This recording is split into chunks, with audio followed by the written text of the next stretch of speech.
هل الأرق اللي عنده عرض لمرض أم مرض بذاته؟ يعني هل المشكلة في النوم فقط ولا عنده قلق واحد من أعراضه اضطراب النوم؟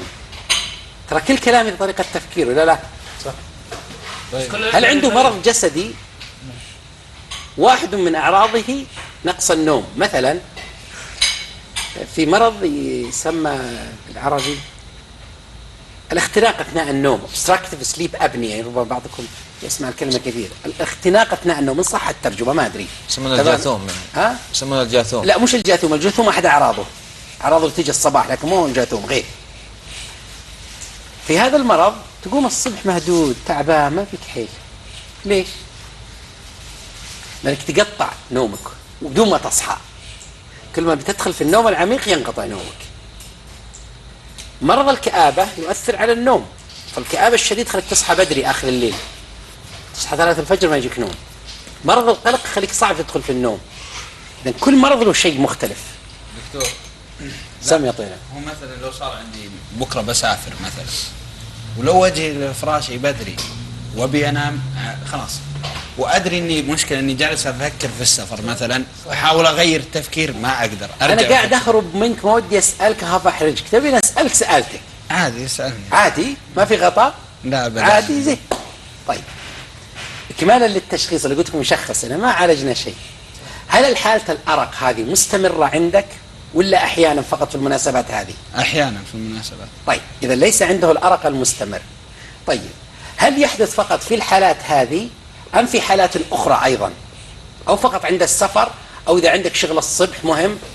لا اي شيء يهمني، سفر أي شيء يهمك. شغل موعد، اي شيء يهمني في الصباح يضطرب نومي، لكن لو ما في شيء يهمني نومي عادي تماما. وضحت الفكرة؟ طيب انا كشخصية كإنسان هل انت حساس؟ والله ما ادري شوي ولا يعني متوسط، دقيق في بعض الاشياء، مرتب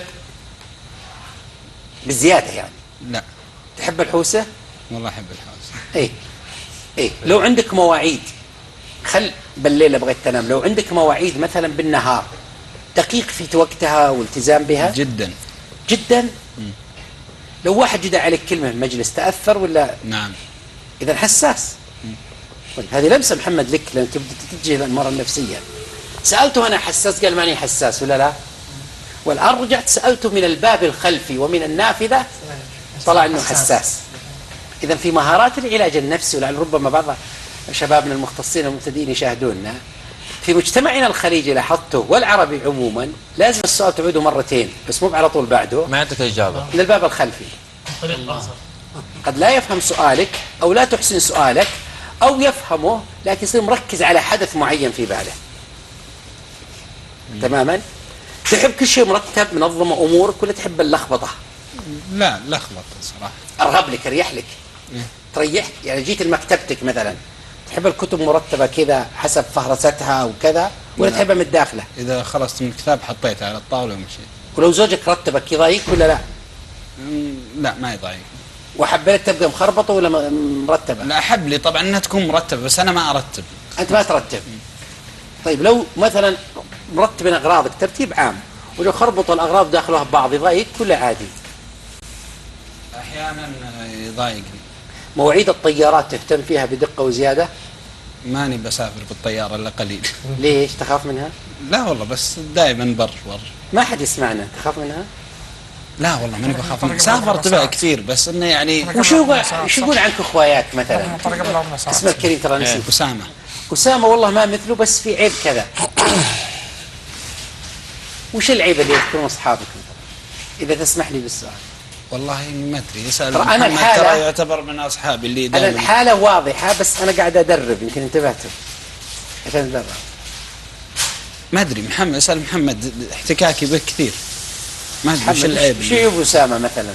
غير مرتب يعني غير منظم برضه. يقول أنا دقيق بالأمور. لا أنا شو يعني من واقع تجربة إنه ما حريص محيوس شوي يعني. أنا أتكلم في أشياء العينية مو بأشياء جميل.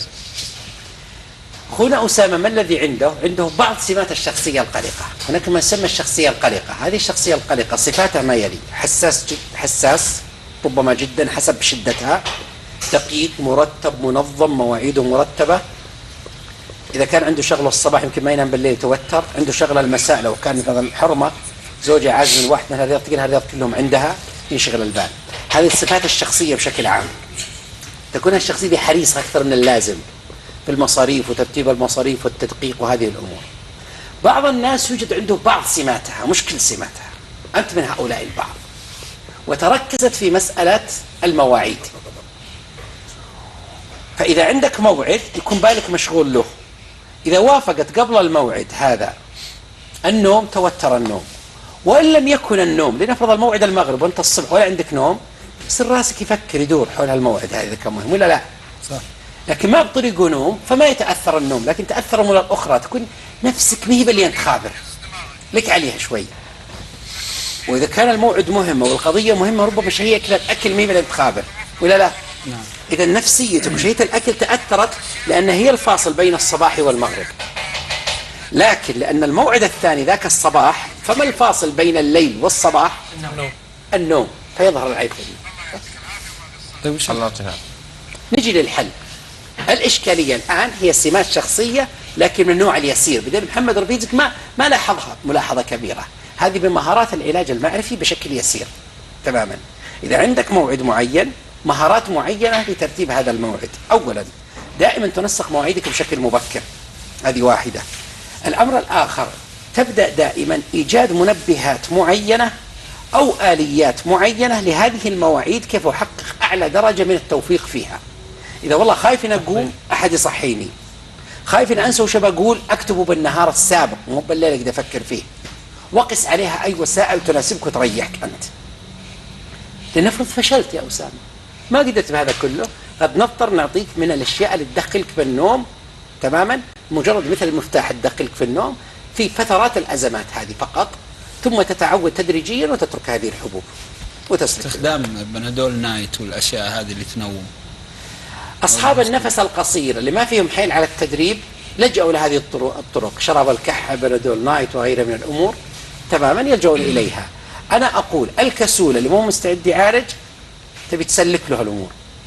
بس انها هل هي وقتيه دكتور ولا انها لا وقتية؟ يعني وقتية. ممكن تاثر عليه بعدين لو لا هي ما تأثر، هي بنادول نايت ياخذ نام وخلاص.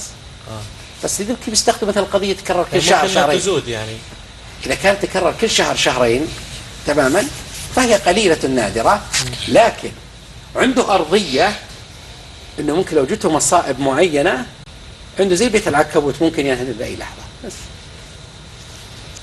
جميل. الله يعطيك العافية يا دكتور.